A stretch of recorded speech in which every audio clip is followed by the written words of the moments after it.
না, এবছর আমি শ্রীলেদার্সেরই জামা প্যান্ট কিনবো। সে সালা মূর্খেছে দা, সে বানা শ্রীলেদার্সের ব্যাগ, জুতো ইত্যাদি ইত্যাদি জিনিস হয়, সে কখনো জামা প্যান্ট হয় না, ঠিক আছে? সে বানা এসব বিষয়ে না একটু তো পড়াশোনা কর। না মধু, লেদার্স কোম্পানির প্রথম শুরুটা চামড়া দিয়ে হলেও তারা এখন অনেক নতুন নতুন কোয়ান্টিটি বের করেছে। তা তুই কি কিনবি? এসে আমার তো জামা প্যান্ট কেনার শখ নেই। পড়তে পারলে তবেই না কিনবি। ল্যাবরা অত বড় একটা মাথা দিয়ে গেঞ্জি গলাবে কি করে? আমার তো দীর্ঘ সন্দেহ আছে কোনো গেঞ্জি তার মাথাদের নিচে গলবে কিনা। সে পচা, সে তুই আরে ষাঁড়ের মতো এত চিৎকার করছিস কেন? কি হয়েছে কি? আরে দেখো না মামা, মধু বলছো নতুন জামা প্যান্ট কিনবে, কিন্তু তুমি একবার বলো ওর ওই মাথা দিয়ে কোনো গেঞ্জি গলবে আদেও? হ্যাঁ হ্যাঁ হ্যাঁ হ্যাঁ, এ তোর ভারী অন্যায় পচা।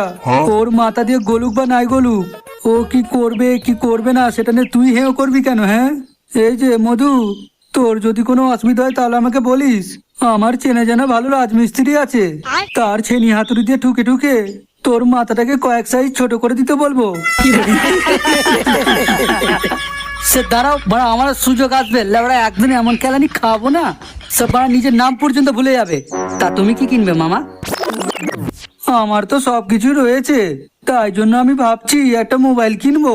যাই হোক, অনেক কেনাকাটি নিয়ে কথা হয়েছে, এবারে চলো দাদুর সঙ্গে কথাবার্তা বলে আমাদের মিটিং এর ব্যবস্থা করতে হবে। কালকেই মহালয়া, আমাদের দেখে দেখে চাঁদার দাম মারতে হবে।